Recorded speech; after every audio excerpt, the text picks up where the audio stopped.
আপনি directly indirectly সরকারকে কর দেন। যেমন আপনি যদি তেল কিনতে যান তাহলে সেখানে কিন্তু একটা ট্যাক্সের ব্যাপার আছে, যেটা আপনাকে পে করতে হয়। আপনি যদি মোটরসাইকেল কেনেন, আপনি যদি গাড়ি কিনেন, আপনি যাই কিনতে যান না কেন, আপনি যদি একটা ফ্রিজ কিনেন সেইখানেও সরকারি একটা ট্যাক্স বসানো থাকে। আপনি যদি ব্যাংকে লেনদেন করতে যান সেইখানেও যদি ফিক্সড ডিপোজিট করেন অথবা একটা অ্যামাউন্টের বেশি ট্রানজ্যাকশন করেন সেক্ষেত্রেও শুল্ক দিতে হয়। তো সব ক্ষেত্রে আপনি শুল্ক দিয়ে ঘেরা। এই শুল্কের টাকা কোথায় যায়, কি করে, এই পুরো সিস্টেম যে কাজ করতেছে, সরকারি পুরো সিস্টেমটা, দেশের যে সিস্টেমটা, যেটা আপনারই উপর আবার শাসন চালায়, অনেক সময় ন্যায়ভাবে, অনেক সময় অন্যায়ভাবে। তো এই সিস্টেমটা আপনার এবং সবার বাংলাদেশের জনগণের টাকায় চলে। ধরুন আপনি 100 টাকা কর দিচ্ছেন, এই টাকাটা কে খায় বোঝানোর স্বার্থে বলতেছি। আপনি অনেক কর দেন বা ট্যাক্স দেন, বাংলাদেশের সব মানুষই দেয় কম বেশি, ডাইরেক্টলি অথবা ইনডাইরেক্টলি। আর ডাইরেক্টলি যারা আয়কর দেয়, যাদের অনেক বেশি আয়, একটা নির্দিষ্ট অ্যামাউন্ট আছে, তাদেরকে আয়কর দিতে হয়। ইন্ডাস্ট্রিয়ালিস্ট যারা আছে, গার্মেন্টসের মালিক যারা আছে, অথবা যারা অনেক বেশি আয় করে তাদের আয়কর দিতে হয়।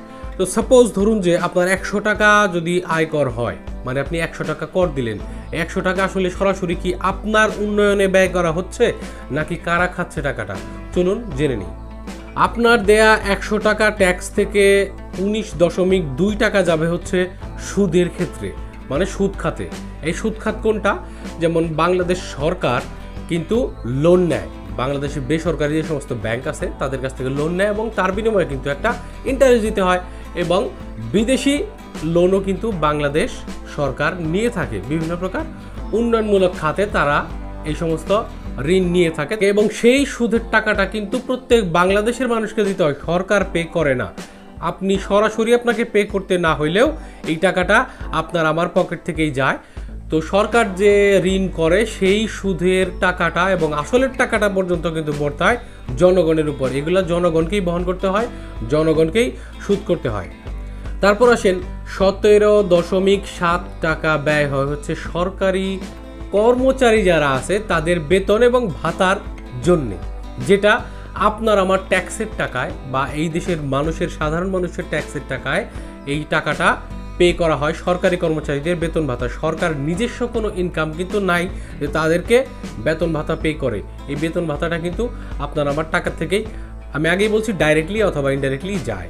এরপর আসেন ভর্তুকি ও প্রণোদনা, 17.2 টাকা ভর্তুকি ও প্রণোদনা খাতে। এখন ভর্তুকি ও প্রণোদনা দুইটা আবার দুই জিনিস। যেমন হইলো ভর্তুকি হইলো চালের দাম ঠিক রাখার জন্য অথবা তেলের দাম ঠিক রাখার জন্য, অথবা বিদেশ থেকে বেশি দামে আমদানি করার পর সেগুলো জনগণের স্বার্থে সরকার ভর্তুকি দিয়ে থাকে, সারে ভর্তুকি দিয়ে থাকে, কৃষি যন্ত্রপাতিতে ভর্তুকি দিয়ে থাকে, যাতে বাজারটা স্থিতিশীল থাকে। যেমন বিভিন্ন প্রকার ইলেকট্রনিক্স পণ্যের উপর সরকার ভর্তুকি দিয়ে থাকে। বিভিন্ন খাতে জনগণের স্বার্থে সরকার কিন্তু এই ভর্তুকিটা জনগণের টাকা দিয়েই দিয়ে থাকে জনগণকে। আর প্রণোদনা হইল, এটা হলো ব্যবসায়িকদের জন্য, সাধারণ মানুষদের জন্য। ব্যবসায়ী যারা আছে, ধরেন যে গার্মেন্টস সেক্টর আছে, ব্যাংক সেক্টর আছে, বিভিন্ন সেক্টর আছে, তাদের ক্ষয়ক্ষতি অনেক সময়, যেমন কোভিডের একটা ঝামেলা গেল, তখন কিন্তু প্রণোদনা দেওয়া হয়েছে সবাইকে। তো ব্যবসা বাণিজ্য বাড়ানোর জন্য এরকম প্রণোদনা দেওয়া হয়। 2% যেমন ইন্টারেস্টে ছাড় দেওয়া হয়। সাপোজ ধরেন ব্যাংক ইন্টারেস্ট 9%, তো ব্যাংক কিন্তু 9%ই নেবে, 2% সরকার আপনাকে পে করে দিবে। অথবা লোনের প্রণোদনা দেওয়া হয় যে আপনারা ব্যবসা করুন, বা ব্যবসা করার ক্ষেত্রে সরকার এই ধরনের ঋণের প্রণোদনা সরকার আপনাকে দেবে, অথবা সুদবিহীন ঋণ সরকার আপনাকে দেবে। ব্যাংক থেকে আপনি ঋণ নিলেন, সেই ঋণের পুরা সুদটা সরকার বহন করবে। এবার আসেন সাহায্য মঞ্জুরি। সাহায্য মঞ্জুরি হলো সরকারের একটা ফান্ড বা সরকারের একটা খাত, যেটা জনগণের টাকা থেকে ভাগ করে রাখা হয়। যেমন সরকারি বিভিন্ন প্রকার সরকারি অনুদানে কিন্তু ফিল্ম মেকিং হয়। সরকারি অনুদানে আপনার যেমন এই যে ঘর দেওয়া হইলো, ঠিক আছে, এটা হচ্ছে সরকারি ফান্ড। সরকার কিন্তু নিজের টাকা দেয় না, আমি আগেই বলছি, সরকার কিন্তু নিজের টাকা দেয় না। তো আমাদের টাকা থেকে আপনার আমার ট্যাক্সের টাকা, করের টাকা, ডাইরেক্টলি অথবা ইনডাইরেক্টলি সেই টাকাগুলা পৌঁছায় যায় জনগণের কাছে।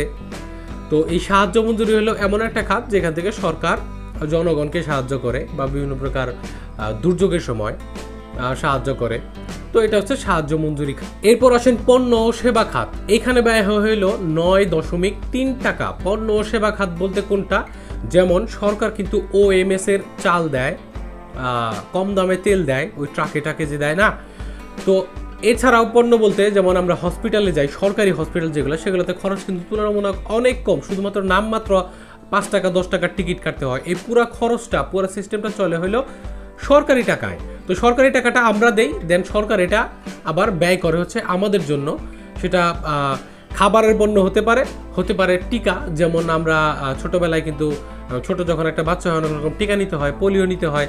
তো এগুলো সব কিছু সরকার বহন করে। সরকারি বিভিন্ন প্রকার ওষুধপত্র দেখবেন, সরকারি ওষুধপত্র সরকার আমাদেরকে বিনামূল্যে দিয়ে থাকে। এরপর আসেন পেনশন। সরকারি কর্মচারীরা যারা পেনশনে আসে, প্রত্যেক সরকারি কর্মচারী কিন্তু পেনশন পায়। তো পেনশনের যে টাকাটা, এককালীন যে টাকাটা তারা পায়, এইখানে আপনার 100 টাকা থেকে 7.4 টাকা তাদের জন্য একটা ফান্ডের ব্যবস্থা করা হয় বা তাদের জন্য গচ্ছিত রাখা হয়। এরপর আসেন সম্পদ সংগ্রহ। 5.5 টাকা সরকার সম্পদ সংগ্রহ খাতে আপনার এই করের 100 টাকা থেকে ফান্ড হিসেবে ধরে রাখে বা ক্রয় করে। যেমন নতুন রাস্তা করতে হবে, তো রাস্তা করতে গেলে জমি অ্যাকোয়ার করতে হয়। সরকারি কিন্তু জমি থাকে না, ব্যক্তিগত জমি থাকে, দেন ওইটা হলো সম্পদ সংগ্রহ। এবং আরও বিভিন্ন প্রকার সরকারি সম্পদ, সেটা চিকিৎসার যন্ত্রপাতি হইতে পারে, স্যাটেলাইট হইতে পারে, বা সরকারি যে কোনো যন্ত্রপাতি, উন্নত টেকনোলজির কোনো যন্ত্রপাতি হইতে পারে যেটা জনগণের স্বার্থে কাজ করবে এরকম, বা দেশের স্বার্থে কাজে লাগবে এরকম সম্পদ সংগ্রহ করা হচ্ছে সরকারের কাজ। আর সেটাও আপনার আমার ফান্ড থেকে করা হয়, সেখানে ব্যয় করা হয় 5.5 টাকা। এরপর আসেন অনুন্নয়ন বিনিয়োগে ব্যয় করা হয়েছে 3.6 টাকা। অনুন্নয়ন বিনিয়োগ বলতে আমি যেটা বুঝি সেটা হলো যে উন্নত না এরকম জনপদ, যেমন নিম্ন শ্রেণীর মানুষ যারা, তাদের উন্নয়নে হয়তো ব্যয় করা হয় 3.6 টাকা। সেটা আপনার আমার করের টাকা থেকেই, যেমন ওই 100 টাকা কিন্তু আমরা হিসেব করতেছি, আপনি চাইলে এটা যোগ করে দেখতে পারেন। এরপর আসেন অপ্রত্যাশিত ব্যয় ও অন্যান্য বলতে যেমন এই কোভিড কিন্তু আমরা আগে দেখি নাই, হঠাৎ করে কোভিডের কিন্তু একটা ধাক্কা সারা বিশ্ব দেখলো, আমাদের বাংলাদেশও দেখছে। তো কোভিডের জন্য স্বাস্থ্য মানে হসপিটাল থেকে শুরু করে এরকম খরচা থেকে শুরু করে এগুলো কিন্তু ফ্রি দিতে হয়েছে। এবং কোভিডের ভ্যাকসিন এটা কিন্তু টোটালি ফ্রি। তো এটা হচ্ছে অপ্রত্যাশিত ব্যয়, সরকার চায় নাই বা দেশ চায় নাই, হঠাৎ করে একটা ব্যয়ের বা ভার দেশের উপর চলে আসছে। সেই অপ্রত্যাশিত ব্যয়ের যে খাতটা, সেই খাত থেকে কিন্তু আমাদের এই পুরো টাকাটা ব্যয় করা হয়েছে, যেটা নাকি আপনার আমার ট্যাক্সের টাকা, ওই 100 টাকা থেকে আমরা হিসেব করে আসতেছি। এরপর আসেন বিবিধ ব্যয় মানে হচ্ছে 1.7 টাকা। এটা মানে পুরা সিস্টেম থেকে বা পুরা করের টাকা থেকে 100 টাকা থেকে যারা আমরা হিসেব করতেছি, 1.7 টাকা এখানে ব্যবহার হয় বা একটা ফান্ড এখানে রাখা হয়। এটা কোন ব্যয়? এটা হচ্ছে যেমন সংসদ, ধরেন যে সংসদ কিন্তু যে চলে, এখানে ইলেকট্রিসিটি বিল আছে, এখানে লোক বলের প্রয়োজন হয়, এটা কিন্তু সরকারের একটা ব্যয়। যেমন মন্ত্রিসভার মিটিং হয়, তখন কিন্তু সরকারের একটা ব্যয় হয়, আর এই ব্যয়টা কিন্তু সরকার বহন করে। সরকার তো ইনকাম করে না, সরকার ব্যয় মানে সরকার কোথা থেকে ব্যয় বহন করবে? এটা কিন্তু আপনার আমার যে ট্যাক্সের টাকা, ডাইরেক্টলি ইনডাইরেক্টলি আমরা যে 100 টাকা থেকে হিসাব করলাম, এটা যত টাকায় হোক না কেন সেইটার 1.7% হিসাব করতে পারেন, অথবা টাকা হিসাব করতে পারেন, যেহেতু আমরা 100 টাকার হিসাব করতেছি। তো 1.7 টাকা এই ফান্ডে ব্যয় করা হয়, যেটা নাকি আপনার আমার টাকা থেকে